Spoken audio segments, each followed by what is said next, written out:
Hey everyone, I'm Luis Lopez, host of Atlas Lingue, and this is Season 3, The Language of Culture Online. This week we're talking to YoAndy. She's a Mexican content creator who lives in Germany and who documents her life and journey raising a family there.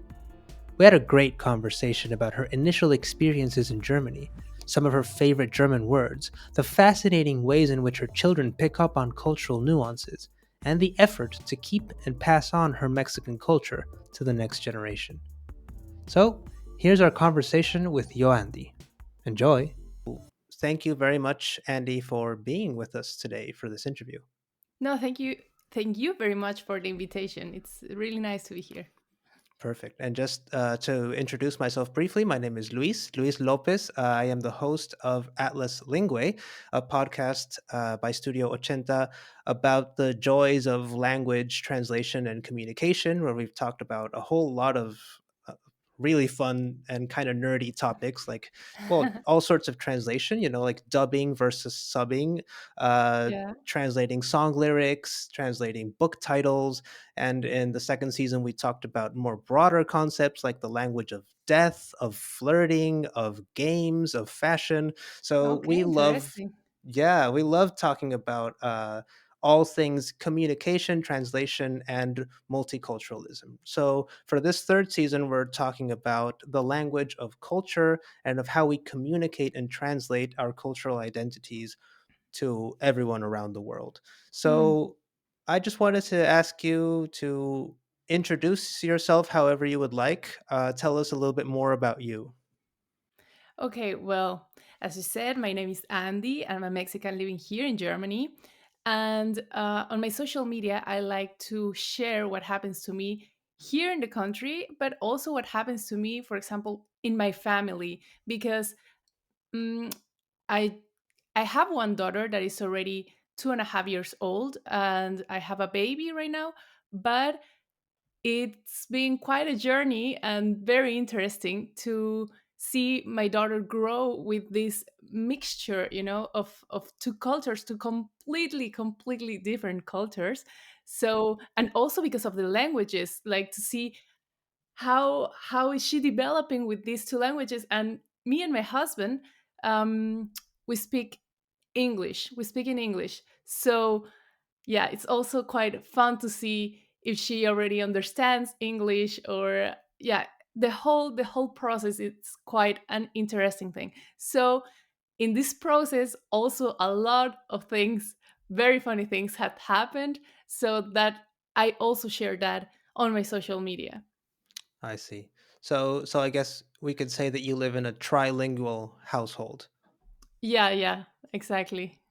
Great. So tell us a little bit about yourself and what brought you to Germany. What was the motivation to, to arrive there, to live there, and then what were your initial impressions once you were first there? Yeah, okay, well, this is quite an interesting story because at first, I never saw myself learning German, actually. But I was in my university, and for my bachelor degree, they asked me to learn another language apart from English, because English I already Hmm. had it like, yeah, I could already speak English. So they told Right. me you have to learn another language. And I started learning German and French because I couldn't decide. So Okay. at some point, I thought it was too much to learn two languages at that point, because I was also working. I was also with the other subjects in my degree and everything. Of So I course. was like, I will give one up. And as for me, French was very easy. My grandfather was French, so somehow it was very easy to me, and that's why I went for German, because I saw it more Right. like a challenge, You wanted a challenge. Yeah. exactly. So I kept on learning German, and I also thought, where I come from, Puebla, that is in Mexico, Hmm. there are great organizations, well, e- enterprises like Volkswagen and Right. Audi. So I thought, okay, my career can go there, and I see myself working in those companies. Right. So the reason why I came to Germany was actually to learn the language and then come back to working one of those huge companies in Puebla, Right. German Yeah. companies I there. actually I'm just remembering that Puebla is, of course, like this big hub of Volkswagen, and the VW Beetle, or of course the Bochito, as we all know it. It Exactly. is like really iconic, obviously an iconic Mexican car, but like also very specifically to Puebla as well, right? Yeah, yeah, yeah, exactly. So, yeah, for me it was like I completely saw myself working in these companies I and I see. said, okay, they're German companies, I need to learn German. And yeah, Mm-hmm. that's why I came as an au pair, actually. Okay. It's like a babysitter. Yeah. Yeah. And but at the beginning with my first family, wasn't so successful because they wanted me to speak in English to the kids. So Oh, I see. So much yeah, for the challenge that you wanted. exactly. Yeah, because Mm-hmm. they were moving to New York. So yeah, they wanted me to speak in English. And this first yeah, in my au pair year, yeah, didn't work out for learning German. Then I met my husband and I ended up staying here in Germany. So nothing as I planned. But it was like I guess like a happy surprise that it ended up being like that. Yeah, I yeah, guess. totally, totally. Of course. So tell me then a little bit more about what were your initial impressions once you started living in Germany, as opposed to when you started learning German in Mexico. How was it when you first arrived here? Like was there like a big culture shock when you were beginning to live here? Definitely. I started learning German, yeah, in my university, but there you can. I just learned basic German. I didn't went like to further levels or something like this. I just learned basic German. But Hmm. I thought, I thought in that moment, okay, I will go to Germany and I can already have a conversation, you know? Like Right. I think my German is already good. So once I arrived here, it was like, Andy, you know nothing, really nothing about German. No, it was a completely slap on my face, the German language. And Right.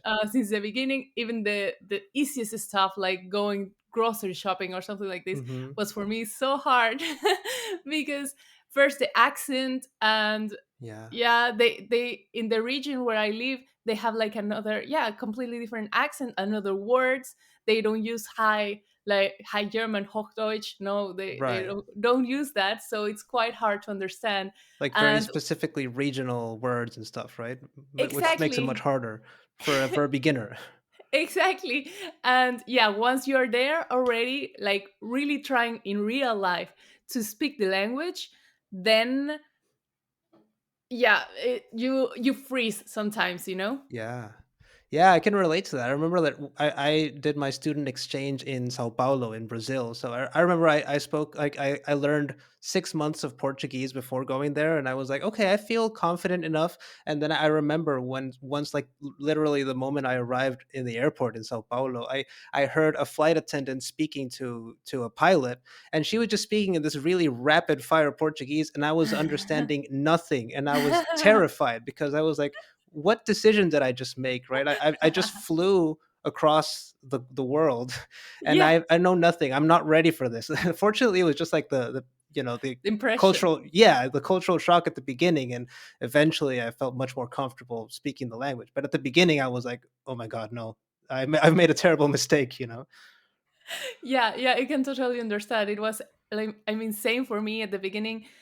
Yeah, once you see it, yeah, in real life, then you get nervous because it's like, okay, I don't have the time usually, as if I have my paper, you know, to write down the question and the answer in German, then I can take Yeah. a few minutes to think about my answer and then write it down, for example. But once you're already talking to, in this case, a German speaker, then you're Yeah. like, okay, I don't have few minutes to answer. And Yeah. also, yeah, a lot of Germans maybe get a little bit like impatient if you take a Mm, lot, of course, a long time to answer or something like this. So yeah, I was very nervous at the yeah. beginning. No, But of as you course. said, Yeah. like in time, then it gets easier and you get a little bit more like you can express yourself more, Yeah, like better. certainly.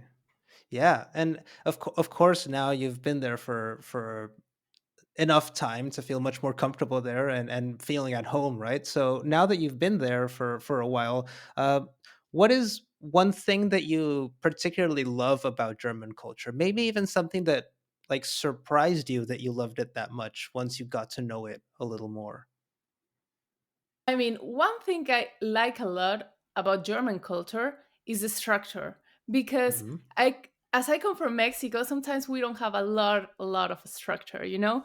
Of course, So yeah. once you come here and you have a structure, then actually your life gets easier, a little Right. bit easier to follow, you know, because then you know what's coming up and then you know what you need to do, when do you need to do it, and stuff like this. So I think that's one of the things that worked for me like a lot.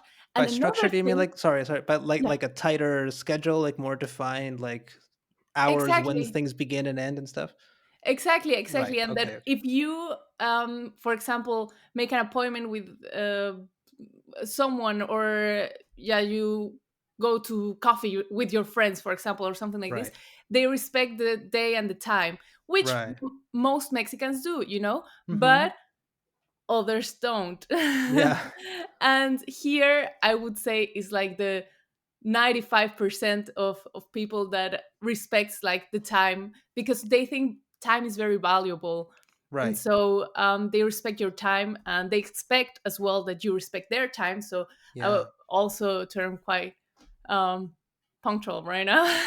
Of course. Yeah, which Yeah. in Mexico sometimes we're like, she will either way also be a little bit late, and they you both arrive Yeah. like 10 minutes later, you know, you arrive at the same Yeah. time but 10 minutes later, and here's not like You this. schedule something at 3 p.m. expecting both people to arrive at like 3:15 or 3:20 or something. Yeah. Exactly. Yeah. Exactly. And but a thing that surprised me is that Hmm. here, I think, at least I think, that they are quite further in the for example, in the health stuff, talking Hmm. about like meals, like good good Like eating, nutrition. nutrition, exactly, nutrition.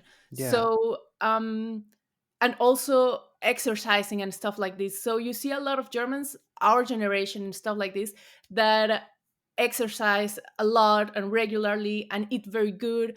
And Hmm. the upcoming generations, it's crazy, like they follow it already like a lifestyle, you know. So Yeah. I didn't expect that, I didn't expect to be like this, but yeah, it's something that surprised me in a good way, Of because you course. also adopt that, you know, and you also Yeah. start, yeah, eating well, And better at this you time of don't life. expect to do it like before you arrive there, you don't really expect to ever be someone who worries about that on that level, or like who is concerned about that on that level, right? Until you actually live in a place where it's the norm, right? Exactly, exactly. It's totally like this. It's exactly a topic that I wouldn't have thought it would surprise me or change in some way or something Yeah, like this. But yeah, you adapt it to yourself as well. And I'm of not saying course. that in Mexico we eat very badly, but No, no. here is just a little bit like a little bit more forward Right. in that topic, I would say. It's much more explicit in how it's shared socially, I guess. Exactly, Yeah. exactly. That's right. Of course. Yeah, and now maybe on the flip side, what is something that you maybe continue to struggle with or that still perhaps confuses you about German culture? Eh, Ah, the weather. No, The weather? the weather. Yeah, the How weather a lot. so? Because, for example, if I open those curtains right now, you will Uh-huh. see white, white, Oh, completely white, because it's snowing right now, I and it see. just started snowing 1 hour ago, and now it's completely, totally white. And if not, then it's raining. At least where I live, in the region where I live, it's either raining or snowing or just very cold or gray. And I'm a Mm, person that likes a lot like the heat, the warmth. I So see. for me, it's something that I struggle a lot with. And going outside, for example, with my baby today, that I Mhm. needed to pick my daughter from Mhm. kindergarten, then I need to take her when the when the sky is literally falling, like it's raining so hardly, and Oh I'm like, no. how could I take my such a small daughter? She's 2 months and she has to live with this like cold and wetness, and I need to cover her as much as I can. Yeah, it's Yeah, something that it's quite hard for me still. And of another course. thing I would say is the people. Yeah. Totally. Yeah, totally, completely. In what way? And just like just the way they behave, or like they talk or interact with you, or Yeah, like I would say in general, I mean, I don't want to generalize and say all Germans are like this, all Mexicans are like this. In any part of this podcast, I want to say that everyone here or there is like this. But a lot, a lot of Germans, um, I sense them more like serious than us Mexicans, you know? And so much more serious and much more like maybe not so kind to another, you know. And so for example, the other day I didn't know if I could park somewhere and I wanted to ask someone, and I went and I said, oh, excuse me, and they literally just looked at me, and I said like, yeah, I just wanted to ask if do you know if it's possible to park in there? They said nothing. They just looked at me, they looked away and kept on walking. And I was like, okay, I'm talking to my finger. Like, dude, just tell if you don't have time or if you don't want to answer to me, that's okay. No worries. But just tell me I don't have time right now and go or something. But yeah, they literally just left. The other day as well, on the supermarket, a man, crashed my shopping cart where my baby was there, and he didn't even apologize. Stuff like this, I just think they are a little bit more like cold, to say like this. And or it's like the difference that in Mexico we are in general like very warm people, you know. So yeah, that's, I think those two are the things that still struggle a lot with. no, of course. And I guess like of course this definitely doesn't mean that they're bad people or they're No, like no. doing it wrong or anything, right? It's just culturally very different to what we're used to. And so once you're in an environment where this doesn't happen, like I guess I can imagine maybe the opposite also being true, right? Like if someone from Germany were to visit Mexico, they would be surprised by like how maybe like extremely polite and Hmm. talkative and warm everyone is. Maybe that could also be very just very uncanny for them in that sense, right? Totally, totally. Yeah, yeah, yeah. Yeah, because it's just different. And I would say also those were quite rude people because also it's not like Germans are like this. I would also say those were rude people, but Yeah, those were exceptionally rude. Even like German people would also say that was rude. exactly, yeah, Oh, right. totally, Okay. Yeah. totally. But but for me, I have seen this more here than in Mexico. I see. You get I me? see. Like, Yeah, of course. Yeah. yeah, And okay, so now listening to that, to your two answers about what you're still struggling with Germany, I guess this flows really easily into the next question, which is what is the thing that you miss the most about Mexico and about Mexican culture? And if you could be in Mexico right now, is there like a first thing you would absolutely do? go for quesadilla. I miss a lot my Mexican food, of course, because again, it's something that you're used to, and then you come here, and then you don't have maybe your tortillas by hand, or you need to buy them. I mean, I always have in my freezer frozen tortillas. It's a must in this house. But I need to go buy them in special place. It's not like in Mexico, then you go to La Tienda de la Esquina and you buy them there, you know? So, yeah, one thing that I miss a lot is Mexican food. Totally. And yeah, I said Mexican people and the weather there as well. Yeah. Yeah, any exactly. any Exactly. particular dishes that you miss? You mentioned quesadillas. What, like a specific kind of quesadillas or anything else that you miss? Yeah, these quesadillas that they sell in the puestito. Yeah, yeah, yeah. you know, Of course. these very big quesadillas. My favorite is with like champignons Yeah. and chicharrón. Yeah, yeah, yeah. Pork, Mm-hmm. so yeah, that's my favorite quesadilla. And every time that I go to Mexico, we usually arrive like late in the night, so our first meal is early in the morning the next day. And it has always been, since we go there, quesadillas. Like, I have a puestito that I like to go to, and we always go there the first day that we are in Mexico. Do you know what Germans, in your experience, the ones that you've known and met, what they think about Mexican food? Whenever, like, if you've ever shared it with them, or if they've ever tried it, do you know what their perception on it is? Actually, a lot of Germans like it. I was working as an au pair, and I worked in two families, and I cooked Mexican for them. And they were every time like, "Oh, please make enchiladas, Andy, please make it again." And they just like it a lot. One thing that they didn't like, I mean, I'm from Puebla, and I tried to make mole for Oh, them. yeah. So that was quite a thing. It's an Because acquired taste if you didn't grow up with it, right? exactly, because this salty, sweet, spicy dish is not for everyone. Also, not for a lot of Mexicans. Actually, it's yeah, quite a dish.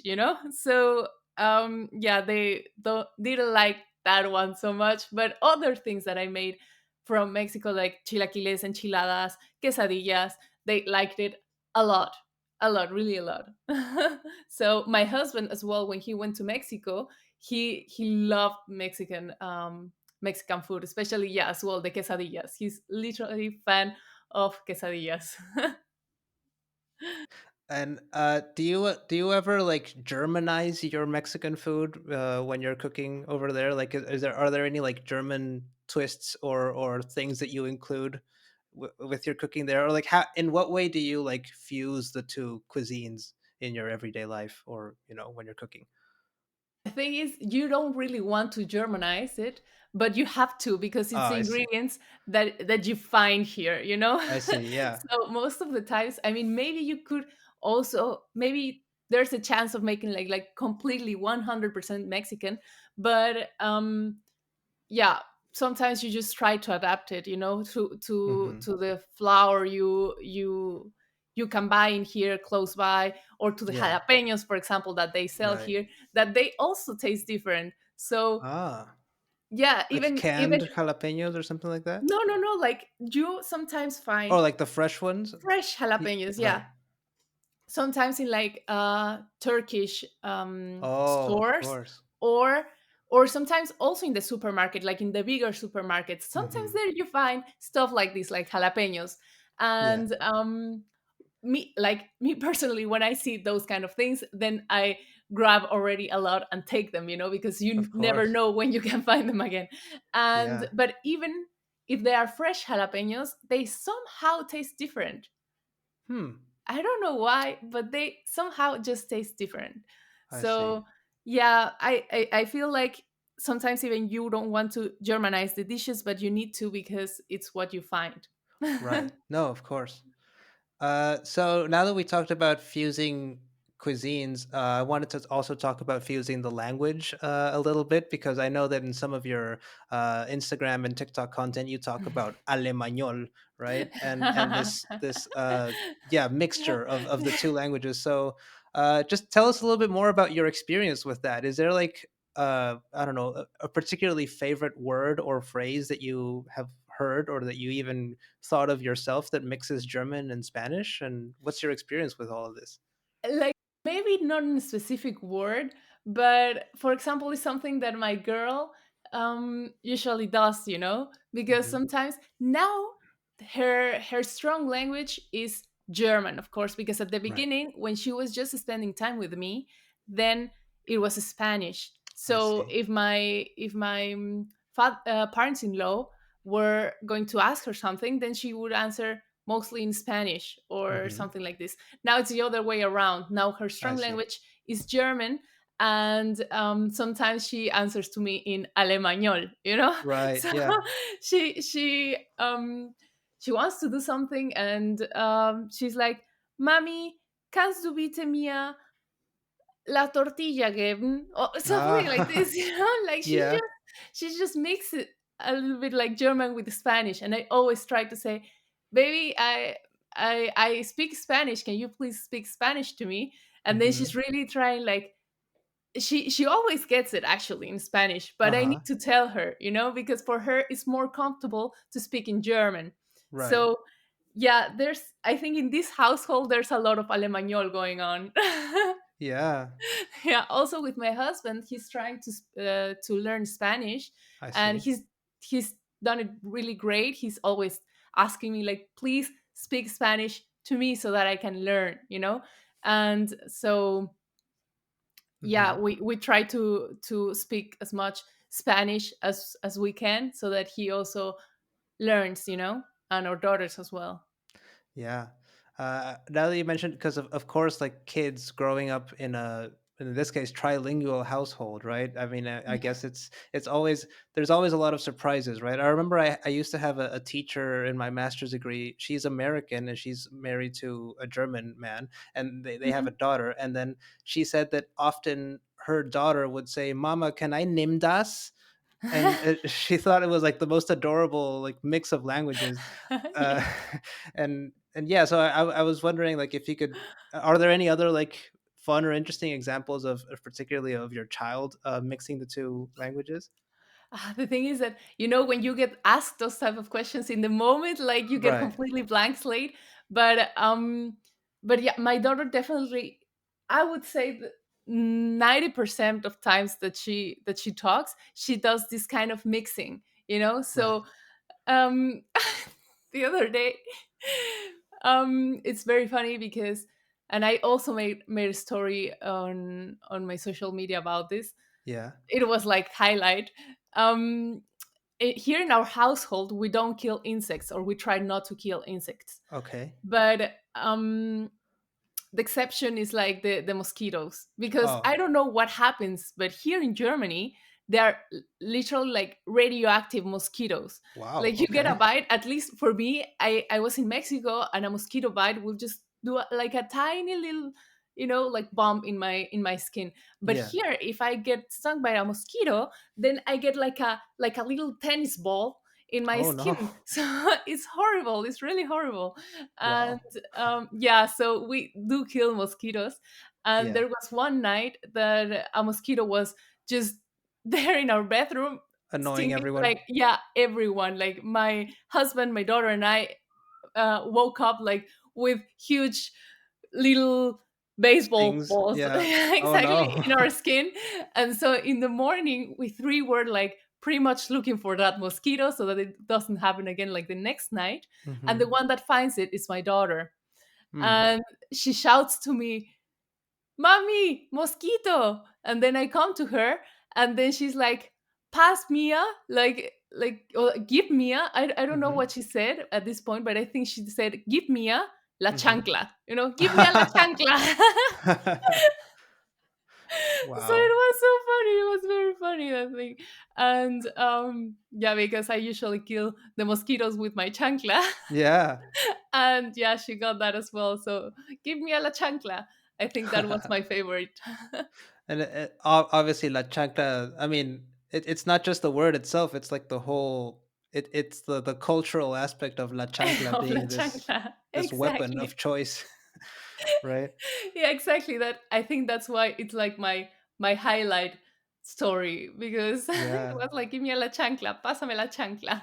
Yeah, and I love that when you share these sorry, I'm going to start again. I love that when you share these stories of mixing words and of just of starting to develop language.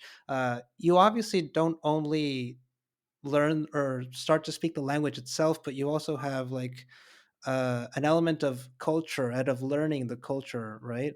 As you're learning the language, right? I remember I watched a video of yours where you talked about your daughter, uh, and she said something like "Hier ist 30," right, or something like that. When you were driving her, could you tell us that story? Because I thought it was a lot of fun and how like you learn these very cultural things, not only with the language, right? Yeah, that's very funny because so we live pretty close to my father's-in-law, so to my Hmm. parents-in-law. Hmm. And my mother-in-law, she's always telling, for example, here in the street there are some crazy people that go very fast, and here is a residential place, like there's a lot of houses with kids and stuff like this, so Yeah. you yeah, you really can't go so fast. So of course my mother-in-law gets pissed if she sees someone going like very fast in this street. So Yeah. so there are some times that she tells them, here is 30, like here is 30, like the Yeah. maximum speed here is 30. And so of course my daughter looks at that and she learns that.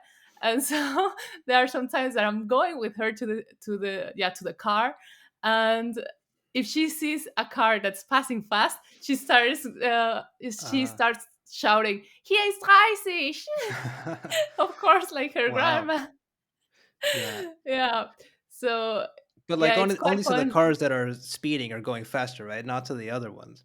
Yeah, no, to the other ones. No, she sees the Right. ones that are going fast, and then she shouts, "Hier ist 30." Wow. Yeah, it's I, quite I fun love to that see. so much. Yeah, me too. So speaking a little bit more about language, I've also watched some of your videos where you mention like German words that are either very difficult to pronounce and or very funny to you. And so I wanted to see if you could share some of them, and also if you could tell me like have there been any like funny moments when you end up using them with other people? Like maybe in a situation where you're talking to a German speaking person and they use a word that you find funny, but like in an awkward context or something like that. I wonder if you have any interesting anecdotes about that. Yeah, okay. Um, there's a word that I think it's not hard at all to pronounce, but it's Hmm. very funny, at least to me. I would say it's one of my favorite words here in German. Uh huh. Um, and it's Quatsch. And Quatsch, Quatch. yeah, Uh huh. Quatsch can mean that you're just talking to someone and then you are like, I'm quatching, you're like Okay. talking, speaking. But it can Like also mean chatting. exactly, exactly. But if Okay.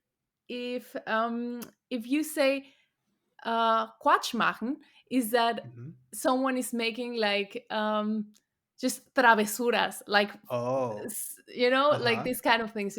So tonterías, travesuras.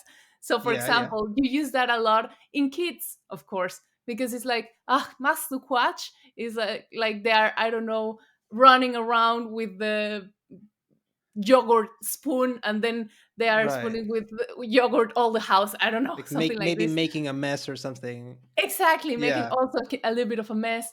And so it's very funny, this word to me, quatch.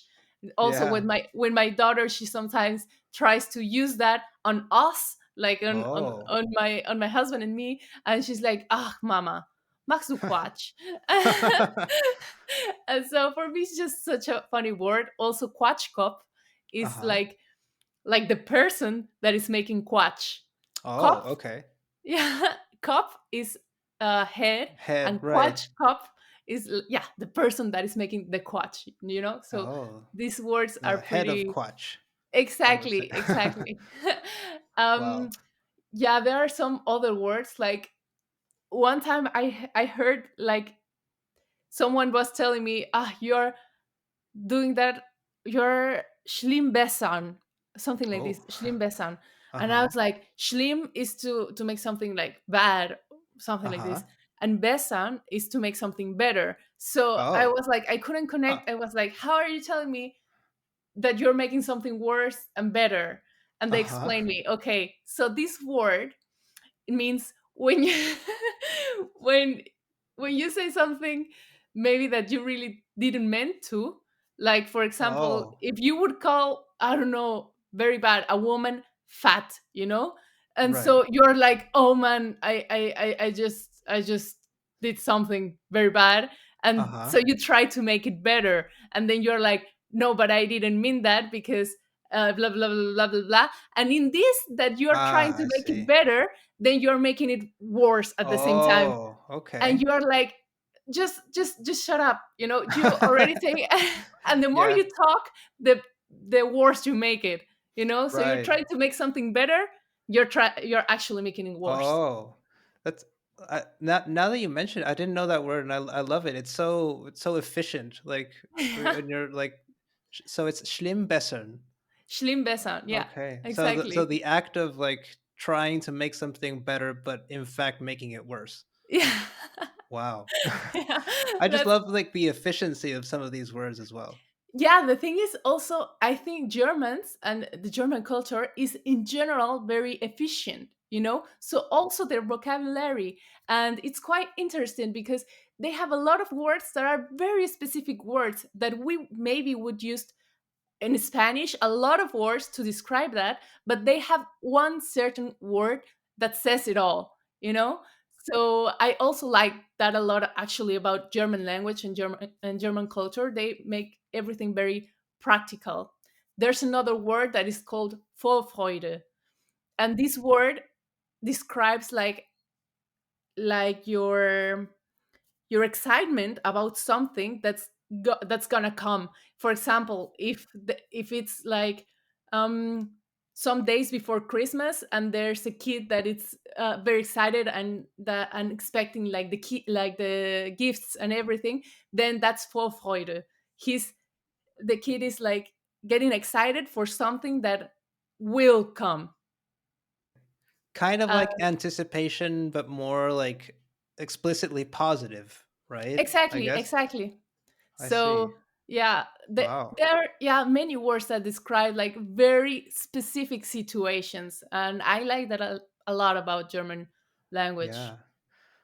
I love this so much, and now that I want to, well, now that we've listened to some examples in German, I wanted to maybe flip it now and say that, I mean, we usually tend to think of German as this very difficult language to learn for several reasons. Its grammar and its pronunciation, and of course, like all this is true to some extent, right? But on the flip side, have you noticed if there are words or phrases in Spanish that you may notice are generally difficult for Germans to learn when they're speaking Spanish? And if so, what are some examples that you can think of? Yeah, totally. um because, for example, for Germans, in the German language there are some pronunciations Hmm. that they don't exist in German language. For example, when you write something with e and u, then Oh it yeah, doesn't sound like eu, like for us. It right. sounds like oi. For Yeah, example, they say Deutsch, yeah, Deutsch, yeah. Deutsch. It's Hmm. not Deutsch, Right. you know. Yeah, yeah. And so, actually, at some point, I think I wrote down like very, very hard words for German to pronounce in Spanish, but specifically for Germans because of this because of this pronunciation that doesn't exist in their language. For example, Right. sanguijuela and Oh, stuff like okay. this. It's very hard for them also because of the Oh yeah. they don't have the if they put a J in for example a name, it will be, I don't know to say, Anya, and that's Right. written with a J. It's not with an I. Right. Yeah. So this is Or like also yeah, right? Like. exactly Mhm, like e or something. So mhm. that's also quite hard for them to say sanguijuela, adiestramiento, Ooh, fisioterapia, like this. I would say for them it's hard to pronounce when they are two vowels? vowels exactly together, Yeah. and specific vowels like this line, like eu or ei. Ah, It's like yes. pronounced like I. There's a Right. place called Heidelberg that, Uh-huh. but it's written down Hei, Right, yeah. and you say Heidelberg, like I. And so I would say for them it's quite hard to pronounce like these vowels together, the specific vowels. And I would say for us, it's very hard to pronounce with where there's like a lot of how's Consonants? consonant? Yeah, consonants together. Oh, yeah. So I would say that's like exactly the complete opposite, because in German language there are sometimes a lot of consonants together that Right. make it like so hard for us to pronounce, you know? Yeah, yeah, yeah. I hadn't thought about that being a challenge, but it makes a lot of sense. I wonder, is for example the R also a challenge, like the rolling R and something like ferrocarril or something like that? Yeah, for some of them actually yes, but I have found also a lot of Germans that can say they are right. It is hard for most of them, but I would say I would say maybe it's harder for French people, for example, because they always use like the throat, and the German R is something that I also can't understand quite yet, because it's not with completely with the throat, but it's also not with the tongue. It's like some point in the middle. I don't know. For me, the German R is quite complicated. So as I would say, as is like in this middle point, then it's a little bit maybe easier for Germans to pronounce the R, as for example, just in this case, as for French, that is completely, yeah, different with throat. Yeah, of course. So, one last question before we move into like a final short speed round of questions. I just wanted to ask. Of course, you've talked about having children in Germany, having a family there. So, I wanted to ask you a little bit. Um, what has it been like for you, raising children who are and or will be native German speakers, and living and growing up there? What are some challenges, and you've mentioned some already, but like some challenges and funny or interesting aspects of raising them in a household with so many different languages and so many different cultures coming together? Well, there's for sure like it's for sure quite challenging in general, because you are the only one that is speaking in another language to them, Right. so I would say challenging is, for example, that we go out and then at some point I need to speak German, of course, because Hmm. I'm living here, Yeah, so yeah. my child listens that I'm speaking German, so Right. sometimes she thinks, okay, I can talk to my mom also in German because she speaks German. Of And that's course. why sometimes I guess she's trying to speak to me in German, especially after going out, for example, or after we are with German speakers. Then Right. we go back, and then she like in those moments it's a little bit harder for her to turn on the switch and to Hmm. say, okay, now I speak just Spanish with my mom, because Right. when we are alone at home she does it great, she does it amazing when I'm Uh-huh. just the only one talking to her in Spanish. But if we go out and then the environment is full German, Yeah, yeah, of so course. in those moments I think it's for her harder to, at least at this age, because she's still so young, um to Yeah. separate and to say, okay, there I was speaking in German and also my mom was speaking in German, but now we can speak Spanish. Right. So like this switch maybe might be at this point, maybe that she's 2.5, Hmm. still a little bit takes time, takes a In couple of process, minutes. I guess. Yeah. Exactly. It takes just a little bit more minutes, or that I remind her, no baby, with me speak in Spanish, because this might confuse her. Yeah. Of course. No, that makes a lot of sense. So now moving on to just a final, very, very quick round of short and just honestly kind of silly but funny questions. Hit what is me. your favorite both German and Mexican snack? Um, that's a hard one. I mean, mm, I love food, and then for me, it's pretty hard to just pick To choose one one? from there, one from here. But okay, Okay. I'll start with the German one, Okay. and it's called mini carbonosi, I think, something like this, and Okay. it's like very small mm, salami sticks, pepperoni sticks, but they Uh are huh. very small. But it's for me amazing to just snack them on the way, and Oh, and at least I never saw that in Mexico. I mean, I remember very good like a yeah. pepperoni stick that was very very famous, Right. Yeah. but it tastes completely different as these ones that I'm talking Okay. about. So Yeah. yeah, for me, this snack is from Germany and from Mexico. Oh, from Mexico, I don't know, but something that has to do with like um, totopos, like tortilla chips, Oh, yeah. or better if they are like with something spicy. Of course. Yeah. Salsa guacamole or something. Exactly, exactly. Ooh, I love Oh, that. yeah. Yeah. So if you could be an animal, what animal would you be? Oh. I think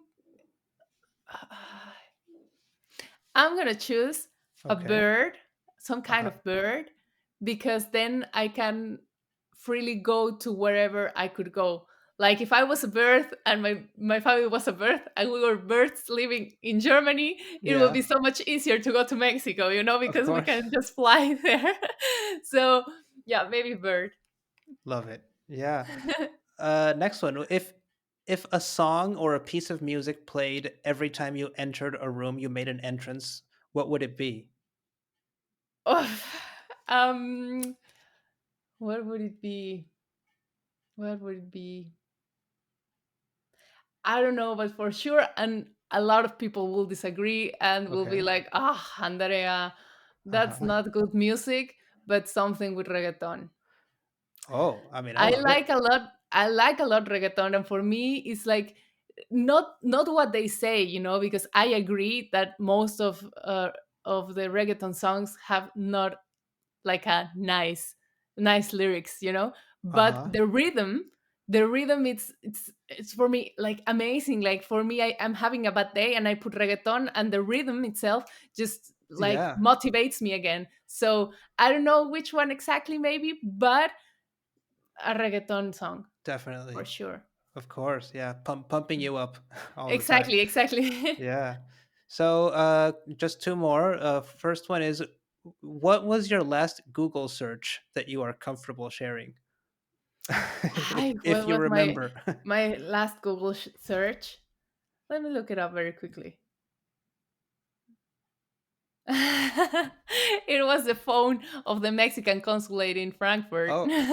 Because my passport is about to, well, not about to, it's Expire. still a lot of months, but it's expiring at some point in this Right. year. So I already wanted to call and ask, like, when do Right. I need to do the appointment, because it's still a long time since that happened. But yeah, I wanted to do that.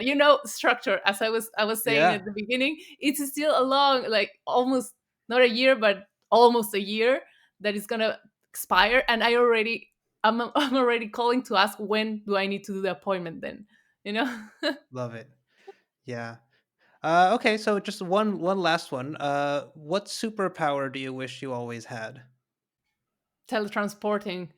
Oh yeah. Because of the same as I said, like living, in a different country, then that would be pretty much like the most amazing superpower that you can have. You Yeah. can visit your family whenever you want. Of And not course. just your family, you can also go and travel and see other places that you want to see. You don't need to book a flight or whatever. It just takes a couple of minutes. Yeah. And yeah, then your family, especially, is there all the time. Yeah. Definite traveler's response to that one and the animal one. Of course. Yeah, yeah. Great. Perfect. Well, that's it from us. Thank you so much for joining us and for being will just wanting to be a part of all of this. We really appreciate it. Just to close things off, can you let us know where people can find you, what other things you're working on, etc. Whatever else you want to share. Like, I think almost or all my social media is always YoAndy. How's that called? Underscore. Underscore oficial with double, well, official with double F. Mm-hmm. And yeah, that's pretty much, I'm like that on TikTok, on Instagram, and on YouTube it's just YoAndy, like Perfect. this. And um Another new project? Yeah, maybe, Uh-huh. but I will let you know later. All right. Because it's not quite there yet. We are still thinking about it, so Okay. Don't want to maybe jinx it. maybe there's an upcoming project. Maybe. Sure. Perfect. It's good enough. All right. Well, Andy, thank you so much for sharing your time with us and for talking to us. This was a lot of fun, and yeah, uh, it was a pleasure. Thank you very much. It was really a pleasure. It was a very nice time. Thank you. Thank All you. right. A huge thank you to YoAndy for sharing her experiences with us. We had a lot of fun, especially with her anecdotes about the small ways that her child is becoming unmistakably German, while still embracing her Mexican side. I mean, anyone who casually drops the words chancla and tortilla in any conversation in any language is Mexican to me. You can subscribe to YoAndy's YouTube channel at YoAndyOfficial or follow her on Instagram at YoAndy_official. Remember, you can follow us on Instagram and Twitter at Ochenta Podcasts and on TikTok at Studio Ochenta. You can also watch this season's interviews and more of our shows on our YouTube channel at Ochenta Podcasts. Thanks for listening.